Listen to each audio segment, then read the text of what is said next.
What do you think it is about the Crazy Taxi franchise that has withstood the test of time now over multiple decades? I think a lot of that is probably formed from people who love to play our games and experience all kinds of crazy things. Has always had appeal over the last 15 years, and that fan base seems to be very loyal and very devoted, and continues to come back and drive around and hire fares and destroy things and have fun. So, Where did the original idea for this game come from? So the original idea was born out of being stuck in traffic, actually. Just looking at the traffic, on my side of the street, and then looking at the empty lanes on the other side, and thinking about how much fun it would be to just jump the center median and drive down the opposite traffic. So, What did San Francisco add to the equation when you add those hills and other obstacles? it fit really well because there's a lot of hills, a lot of crazy streets, old streets, terrible turns, terrible traffic, and we were like, yeah, well, this seems like somewhere we could create a really fun, crazy experience. And San Francisco was originally, decided as the place to be. So. What are your thoughts about how far the technology has come now on mobile devices and tablets that you can bring this game over? So, technically, yeah, there's been, obviously a lot of big improvements, but, our goal is basically to create an experience, that's unique to mobile, that utilizes the technology that's there, and looking at kind of the infrastructure and everything that's already been built with the mobile networks to utilize that to create the best experience we can for that particular platform. Can you talk about the mobile version and how it differentiates itself from past iterations?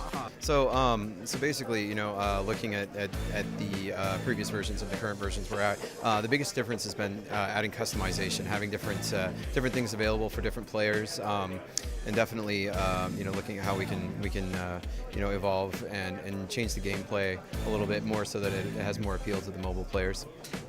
When it comes to mobile players, can you talk a little about how you're utilizing the touchscreen and what are your thoughts about that as a control device?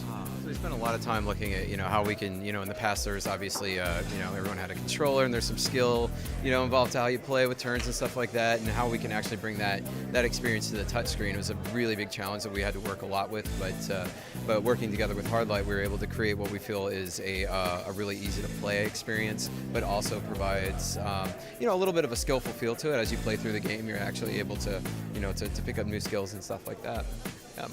How have you designed the game from a time standpoint? People tend to play less time on mobile than sitting down in front of a console.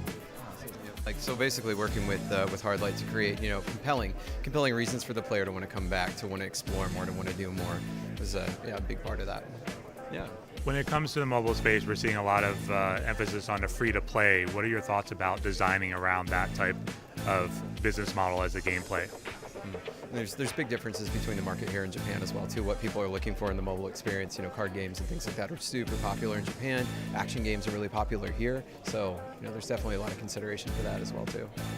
From a technology perspective, what was it like working on this mobile technology compared to when you were designing this game for the original arcade? One of the biggest focuses is designing around a touch interface. So that's completely different from anything in the past. Yeah, so that was a pretty big challenge.